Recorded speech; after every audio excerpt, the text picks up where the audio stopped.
আর নবী থেকে নিয়ে পিলাইবেন হাউজে কাউসার যারা জান্নাতের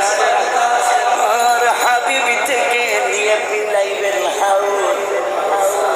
আর ওনাদের কদমে আল্লাহ করো গো কবুল মোদের তুমি আওলাদের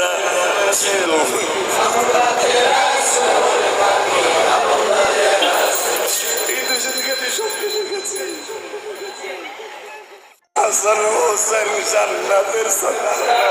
আর নবী থেকে নিয়ে পিলাইবেন হাউজে কাউসার যারা জান্নাতের আর হাবিবি